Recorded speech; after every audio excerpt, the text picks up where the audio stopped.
Hello everyone, welcome back to the Bucket Think Tank, and today we're going to talk about the new episode of Doctor Who, episode 1 of season 11, The Woman Who Fell to Earth.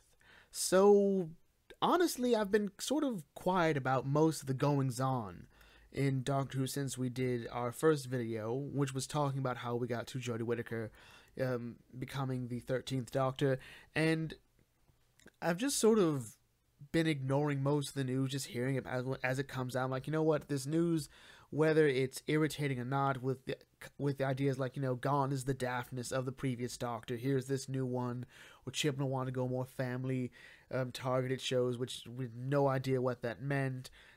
Heads of the BBC talking about apparently bashing Capaldi. It was all just sort of blah, and I felt really in bad taste. And a lot of the trailers for this didn't really win me over either. It was just sort of there. Nothing to really excite me. Nothing about Jodie's performance won me over. But it was nice to know that it was still going on. So when we got to this, I'd spent the better part of the day it came out actually just not at home. I wasn't planning to watch it that day. I stayed off social media. I didn't want anything to color my impression of this. And I saved some reviews that I'd look at after the fact. And when I finally sat down and watched it, I was like, huh, that was it. And maybe that's not inherently a bad thing. There was nothing about this episode that really made me hate it. There was nothing about it that made me over the world for it. It all just sort of felt like this is your post-regeneration episode. We've had quite a bit of them in Doctor Who's history. The Doctor has regenerated. Our first episode is usually spent watching this Doctor attempt to get on their feet, or if you're like the third Doctor, spend most of your first story in bed, which is also what the 10th Doctor did, or you can watch the 11th and 12th Doctors sort of fumble around, not quite sure who they are. And Jodie's Doctors seem to sort of really want to tie into that aspect. Actually, if we had to compare our episode to anything, I would say we should compare it to the 11th Hour, but this story seems to want to be a bit of other episodes, which I think is a bit of a problem. Like, if you look at the previous 3 Doctors, because I think that's the most fair way to do this, as opposed to looking at all of them, each of those felt a bit unique in themselves. They didn't really make a lot of callbacks to the other one, except for Deep Breath, where the 11th Doctor actually made a call. But that's besides the point.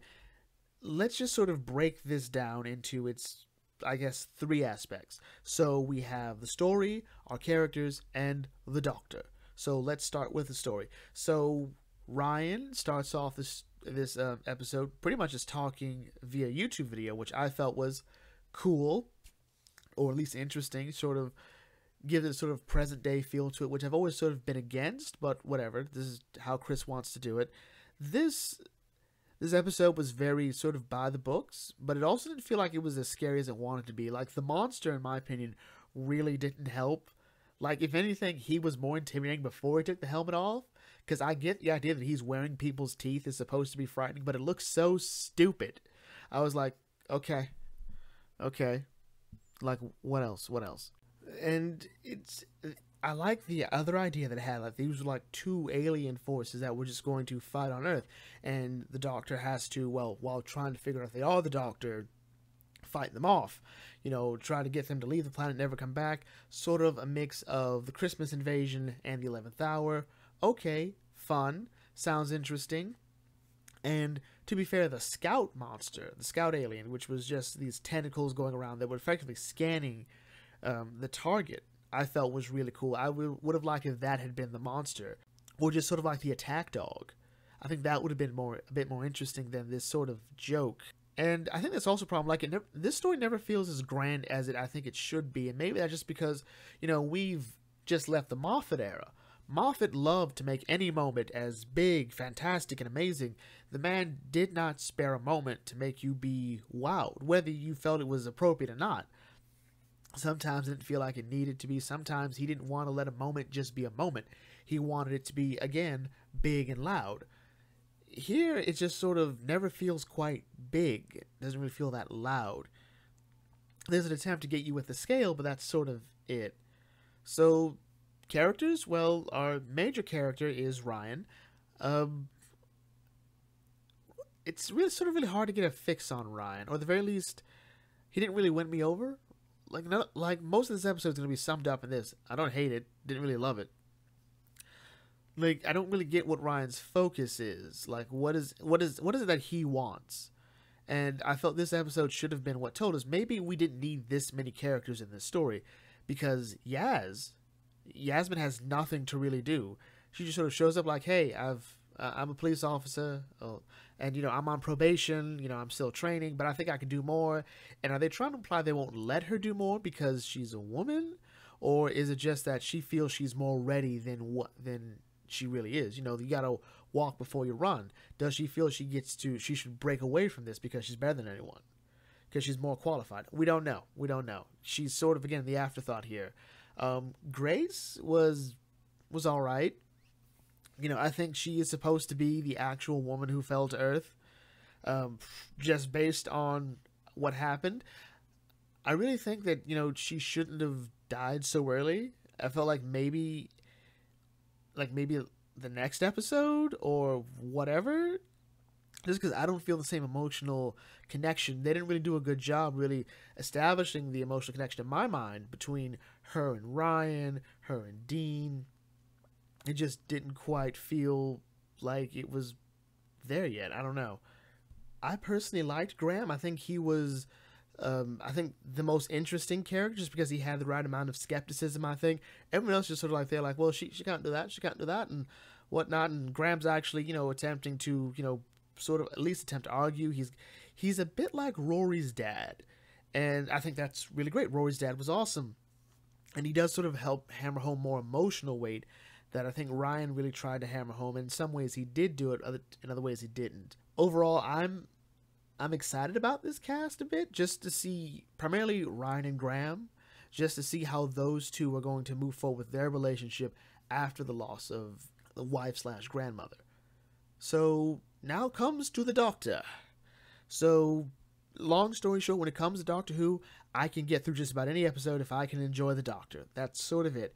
And with Jodie, it really felt like she was trying possibly a bit too hard. Maybe it's very hard to judge your Doctor or any Doctor in their first episode. Some of them really hit it home. Others, give it the next one, or at least the last few minutes of the episode, they really hammer it home.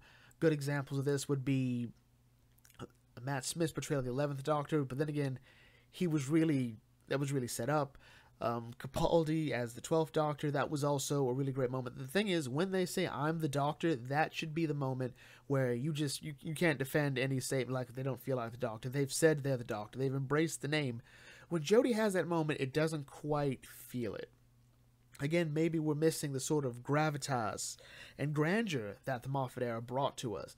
But even the 10th Doctor, when he came in, introduced himself, then that had a lot more grandeur to it. I don't know. It just sort of feels like she's whispering it, and she's not really bringing the same confidence, or rather, the confidence doesn't feel as earned, primarily because of the stakes here. And I didn't quite believe her building the Sonic. Well, I believed everything until she picked up the hammer. That to me was like, I don't think she can hit it as hard as she wants to hit it. And a lot of the things felt like the dialogue didn't quite work in some places. Like, I was always a bit skeptical of whenever somebody needs help, I never refuse. To me, maybe it should have been said, I don't quite know who I am, but I know you need help, and that's all that matters. So I'll help you, and I'll figure myself out later. I've got time. Or something along those lines. Maybe not. Maybe this episode as a whole just doesn't quite work yet. This is the first episode. They're all sort of like new to the role. It's like putting on a new pair of shoes, and they haven't quite worn them in yet. You can rehearse all day and do a couple of takes and maybe a lot of takes, and it still won't feel right until later on. I remember when I did this in theater. It took a while for me to adjust to the roles, to really sort of feel like they were my own and not just someone I was playing. And that isn't just for Jodie, that's for all of them, to be fair. But the thing is, I was watching Jodie with the most anticipation, with the most skepticism ever, because those companions could be gone by the end of this season. Let's be totally clear. They could totally be gone, and we'll have a whole new batch of them. But Jodie will be with us for at least 3 seasons. So, how does this episode stand up? Well, I think if you focus on each individual aspect, the episode sort of falls apart really bad. If you put it all together for a story, it's all right. It's decent. Nothing about this was horrible. Nothing about this was amazing. It didn't get me excited for Doctor Who, which I think might be the biggest crime this entire thing has caused. There's no excitement. The costume is all right. I'm looking for that moment. That moment. Matt Smith had his moment, his first episode. There was just, and I think Jodie's Doctor was trying to tap into the Matt Smith aspect of the Doctor, sort of play off as a bit alien, but she's not really committed to it. And that might just be because she didn't want to feel like she was blatantly, ripping off the Matt Smith persona, or maybe she's going for a bit more subdued. I don't quite know yet. Still too early. But she's not moving fast enough in a lot of ways. In terms of like how the Doctor moves. The Doctor's eyes move in a very casual, slow pace or a ridiculously energetic pace. She can't quite seem to make her mind between those yet. But again, first episode, still cooking, not quite ready yet. So this was actually the best time for that, to sort of work that out. Sort of like shake off those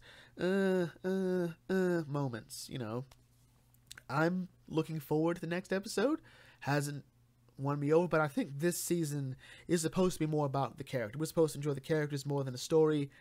I don't know, or maybe we'll enjoy it more when we see the Doctor with the screwdriver and the TARDIS, and we have everyone go about, oh, it's bigger on the inside than the outside, and cool moments like that. I don't know. There was some great moments from Jodie, though. The majority of time when she was building her Sonic, I liked.